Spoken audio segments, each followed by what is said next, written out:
Hello everybody, it's Dio from Firm But Fair Gaming, bringing you another video.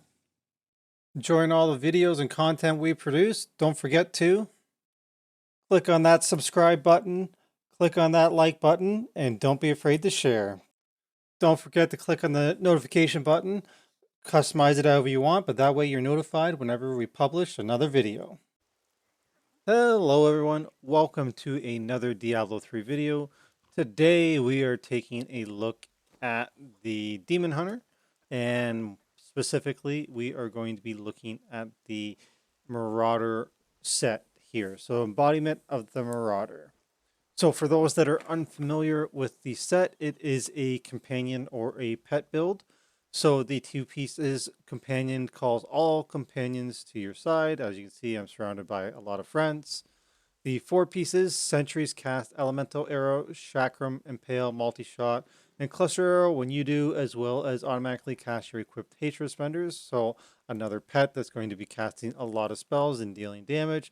And then lastly, your primary skills, Elemental Arrows, Chakram, Multi-Shot, Impale, Cluster Arrow Companions, all that stuff deals 12,000% increased damage for every active sentry. So we can have 3 sentries up at a time. We're going to want, and that is going to increase the damage up to a maximum of 36,000%. Obviously, why it is a top build. Oh, there's a fourth one. Can we have 5? Yeah, okay, that's what I thought. Sorry, scratch that. 12,000 up to 5 sentries at once, so that'll be 60,000 damage. I knew when I said the 36, I'm like, that didn't sound right. I'm pretty sure we can have 5. Yep, sorry about that. Quick correction. So that is the build. It is also a distance build, so we're going to want to stand at a distance, shoot, and throw our sentries, and that is the gist of it. So now that we know what it is, let's look at what items we need to pull it off. So the items that we need. So we're going to be wearing 5 pieces. So we're going to need the Ring of Royal Grandeur. So we want the helmet, the shoulders, the chest, the gloves, and then either the boots or the pants. As you can see, I did mention the Ring of Royal Grandeur. It is going to go into the cube, and I just noticed that that is not at all the right weapon. I was messing around earlier. Anyways, so yes, so we're going to need the cube. So as a result, we only need the 5 items. And because we're also wearing the Captain Crimson set, which is going to cover both the belt and the pants, we can choose whatever we have the best of. So if you have ancient boots for the Marauders, then you can craft pants. But if you get ancient pants for the Marauders, then you could craft the boots for the Captain Crimson and wear whatever is best.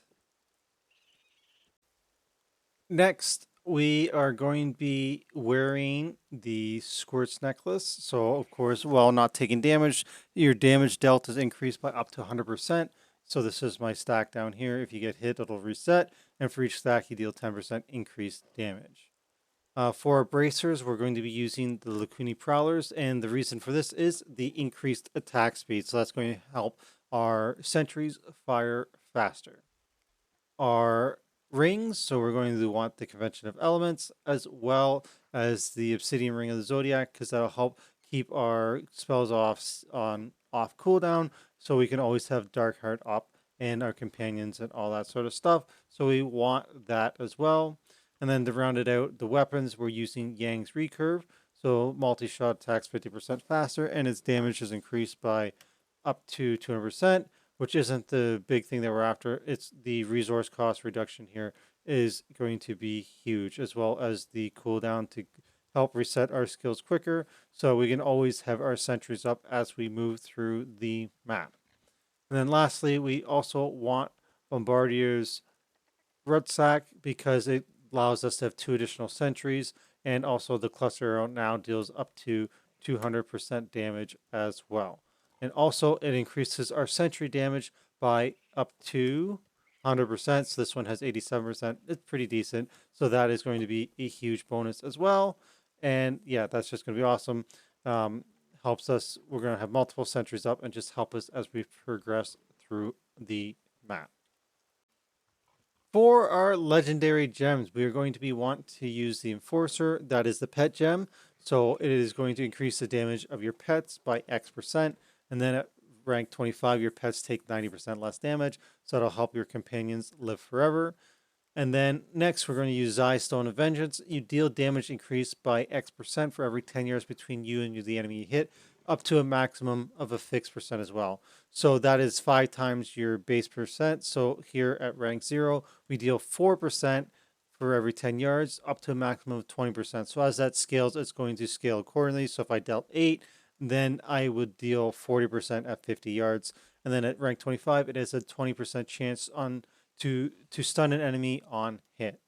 Then lastly, the tried, true, and tested, the favorite, we need Bane of the Trap. So it increases damage against enemies under the effects of control and parrying effects by X%. And then at rank 25, it gains an aura that reduces movement speed of enemies within 15 yards by 30%, thus giving you the bonus. And then for regular gems, we're going to be using the diamonds. So in our helm, because that's going to give us cooldown reduction. And then we're going to use it in our armor as well for the resist all to help us be tankier. And then, of course, we're going to use the emerald in our weapon for the critical hit damage increase there as well. Okay, for the skills that we're going to be using, we're going to use Vengeance with Darkheart. So this is going to reduce the damage we take, and it's up for 20 seconds with a 90-second CD, but with all our cooldown reduction that we have, this is going to be up all the time, and that's also going to be benefit from the Obsidian Ring of the Zodiac as well. For our Cluster Arrow as our next ability, we're going to be using Loaded for Bear. So fire a deadly cluster arrow that fragments into grenades on impact. We're going to also be using Vault with Tumble. So it reduces the discipline cost after we land. So basically this is our speed as well as helps us avoid being attacked because we're going to be a little squishy and we need to stand at range to deal our damage. This is going to come in quite handy for our survivability. We're also using Preparation with Punishment. So this will restore some of our hatred that we're going to need as we're tumbling around. And then, sorry, my mistake, not tumbling around because that obviously uses discipline, not hatred. So it's going to give us back our hatred when we're spamming our cluster arrow. Next, we are going to be using Sentry with Polarization. So this is going to make the turrets chill nearby enemies.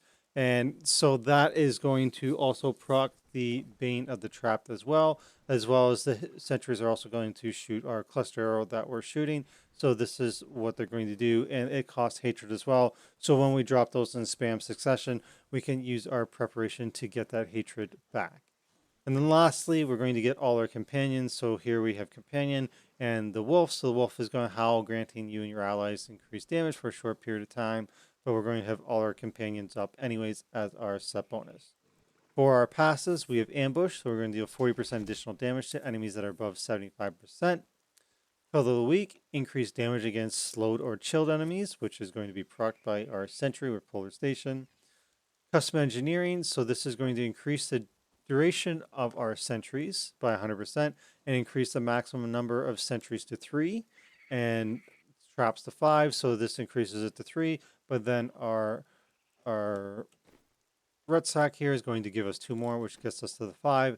And then lastly, I'm using awareness for a second life, as well as the second life you're going to get off their follower. You are kind of squishy, so having 3 lives is not a bad thing.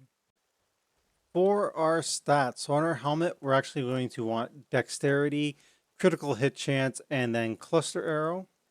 For our shoulders, we're going to want to get it. So we want dex, cooldown, area damage, and then we also want sentry. Our chest, we want dexterity, vitality, and sentry damage. For our gloves, we would like to get critical hit chance, critical hit damage, reduce cooldown, and attack speed would be the quad. But ideally, like you want double crit and cooldown would be the triple that you're looking for, as well as dexterity, obviously, to round it out. On our belt, this is a survivability item, so you want dex, vitality, resist all, and then plus life. On our bracers, we want elemental damage, and so that is going to be fiery damage is what we want. So we want high fire, then we want dex, vitality, and then we're going to get the attack speed by default because it's on. That's why you get the Lacuni Prowlers. It's just on there. And then we're going to want to roll also critical hit chance on as well. On our pants, it's going to be survivability items, so Dex, Vitality, and then Resist All. And then our boots, this is another one where we can roll cluster on. So we want Dex, Vitality, ideally Resist All, because Dexterity turns into armor. And then we want to roll on the cluster arrow. And then for our neck, you would want Elemental, so you want Fire, and then critical hit chance and critical hit damage. And then on our rings, we're going to want to have ideally, or the dream would be critical hit chance, critical hit damage, and then cooldown. And that's what we would like there. With the obsidian ring, obviously, you're just going to take the attack speed, critical hit chance, and the cooldown reduction. For our weapon, we want high base damage, plus damage, and then we want AoE, and then you're going to get cooldown and the resource cost reduction because it's the Yanks. And then on our Bombardier's Rucksack, you're going to want to roll on, so you're going to get the attack speed, the critical hit chance, and then cooldown. So I'll probably roll on here damage to elites because that'll be pretty useful as well. For the rotation, you're basically going to want to stay at a distance. So you're going to, have your companions up, obviously. You're just going to throw out your turrets, and then you'll also be firing your cluster arrow from far, and then keep your vengeance up as often as possible with all your cooldown reduction, and with the obsidian, it should be up all the time.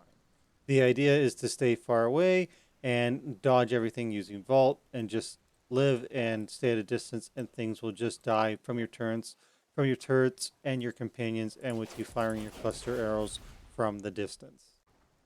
So this brings us to the end of the video. I hope you enjoyed the video and the guide. If you have any questions or comments, please let us know below, and I will do my best to answer them.